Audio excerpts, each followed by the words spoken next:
Hi සුබ දවසක් යාළුවනේ. දිස්නා පැසම් YouTube channel එකට ඔයාලව සාදරයෙන් පිළිගන්නවා. ඉතින් මම අද මේ හිතුවා ඔයාලට ආධුනික මහන්න කැමති මහන්න ආසාවෙන් ඉන්න කට්ටියට වැදගත් වෙයි කියලා හිතන මෙහුම් පාඩමක් අරගෙන එන්න. ඉතින් ඒ තමයි අපට ඇඳුමක් නිවරදිව උසස් අයුරින් නිර්මාණය කර ගැනීමට අපට ක්‍රම 4ක් අනුගමනය කරන්න වෙනවා. මේ ක්‍රම හතර තමයි ඒ ඇඳුම නිවැරදිව මින්ම ගැනීම. දෙවැනි ක්‍රමය තමයි ඇඳුම නිවැරදිව මැසීම. ඊගාවට කැපීම, මැසීම, මැදීම ඔය වගේ ටික හරියට කරොත් අපට ලස්සන ඇඳුමක් නිර්මාණය කරගන්න පුළුවන්. ඉතින් ඒකෙනුත් ප්‍රධානම දේ තමයි මෙන්න මේ මිනුම් පටිය උපයෝගී කරගෙන නිවැරදිව මින්ම ගැනීම. ඉතින් මං ඔයාලට ගොඩක් මහන්න ආසාවෙන් ඉන්න අයට මේ මිනුම් පටිය ගැන පොඩි හැඳින්වීමක් කියලා දෙන්නම්. අපි ගොඩක් වෙලාවට ඇඳුම් මහන්නේ අපේ ලංකාවේ නම් ඇඳුම් මහන්නේ අඟල් වලට. පිට රටවල් වල නම් සෙන්ටිමීටර් ගානට එහෙම මහනවා. අපි ගොඩක් පුරුදු වෙලා ඉන්නේ අඟල් වලට මහන්න. ඉතින් මං ඔයාලට කියලා දෙන්නම් මුලින්ම අඟල ගැන. අඟල කියන්නේ පොයින්ට් 8ක්. මේ අඟලේ පොයින්ට් 8ක් තියෙනවා. මෙහෙම. ඒකෙනුත් පොයින්ට් 2ක් තමයි අපි අඟල් කාලක් හැටියට ගණන් ගන්නෙ. අඟල කොටස් 8කට බෙදෙනවා. ඒ අඟලෙන් කොටස් 2ක් එහෙම නැත්නම් පොයින්ට් 2ක් අඟල් කාලක් වෙනවා. පොයින්ට් 4ක් අඟල් භාගයක් වෙනවා. ඊට පස්සේ පොයින්ට් 6ක් අඟල් 3 කාලක් වෙනවා. පොයින්ට් 8 තමයි අඟල කියලා කියන්නේ. ඉතින් අපට ගොඩාක් ඇඳුම් මහද්දී නිවැරදිව මින්ම ඒ ඇඳුම ඇඟේ ගානටම අපිට මහලා දෙන්න ඕන නම් මේ අඟල් කාල භාගේ 3 කාල කියන ඒවා වැදගත් වෙනවා. උදාහරණයක් වශයෙන් ගත්තොත් සාරි බ්ලවුස් එක. සාරි බ්ලවුස් එකට අඟල් කාලත් අඟල් භාගෙත් ඒ වගේ මින්වල් හරි වැදගත් වෙනවා. ඉතින් ඔයාලට මේ ටේප් එකේ යාරයක් ගත්තොත් යාරෙට අඟල් 36ක් තියෙනවා. ඊට පස්සේ අඟල් 36ක් තියෙනවා. අඟල් 18 තමයි භාගේ.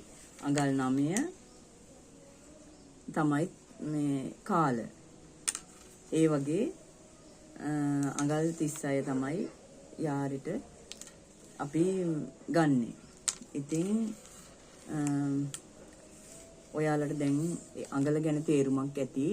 ඇඳුම් මහනකොට අපි ඒ කස්ටමර්ගේ නිවැරදිව මින්ම ගන්න ඕනේ.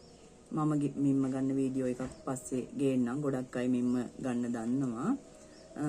මෙහෙම මේ කන කෙලින් තියලා තමයි සියලුම මේ අපේ කන මුල බෙල්ල කෙලින් තියලා තමයි මෙහෙම අපි මින්වල් ගන්නෙ. ඉතින් අපට ප්‍රධානම මින්මවල් කිහිපයක් ඕන වෙනවා ඇඳුමක් අපි කස්ටමර් කෙනෙක්ගේ නිවැරදිව මහන්න. බ්ලොක් ක්‍රමයට යනවා නම් මේ තමන්ගේ මින්ම එහෙම නැත්නම් ඒක කස්ටමර්ගේ මින්ම අරගෙන ඒ මින්ම බෙදලා කොළවල අපි ඒකේ බ්ලොක් එක හදා ගන්න ඕනේ. ඊට වඩා මම හිතන්නේ ටේලරින් ක්‍රමයට ලේසි. අපි නිවැරදිව මින්ම ගන්න පුරුදු වෙන්න ඕනේ ඇඳුමක් නිවැරදිව මහන්න. ඉතින් අපට උරහිස මින්ම වැදගත් වෙනවා. ඊට පස්සේ අපට ඇඳුමේ පපුව වට මින්ම, ඉන වට මින්ම, උකුල වට මින්ම, ඊට පස්සේ කර වට, කර ගැඹුර, අත දිග, අත වට ඒ වගේ මින්වල් වැදගත් වෙනවා. ඉතින් අද ගොඩාක් වැඩ තියෙන දවසක් භක්ති ගීතෙකුත් පුරුදු වෙන්න යන්න තියෙනවා. ඉතින් අපේ සමිතියක භක්ති ගීත වැඩසටහනක් තියෙනවා අනිද්දාට. ඉතින් මේ මහාන ගමන් ඒකත් පුරුදු වෙන්න යන්න ඕනි. සොයා පිළිසරණක් ලොවෙන් මා නොලැබ හවුහරණක් භවින් භවයේ පතා ආවෙමි හිමියනේ ඔබේ බුදු වදනක් සොයා පිළිසරණක් ලොවෙන් මා නොලැබ හවුහරණක් භවෙන් භවයේ පතා ආවෙමි හිමියනේ ඔබේ බුදු වදනක්. ඔන්න ඒක තමයි භක්ති ගීතේ. ඉතින් ඒක තව පුරුදු වෙන්න ඕනේ, ප්‍රැක්ටිස් වෙන්න ඕනේ. අන්තිම ටික නම් මතකත් නැහැ. තව දවස් 2-3යි තියෙන්නේ. ඉතින් කස්ටමර්ස්ලාගේ ඇඳුනුත් ගොඩ ගැහිලා තියෙනවා මහන්න. ඒවයි මේවයි හැම එකක්ම බැලන්ස් කරගන්න ඕනේ.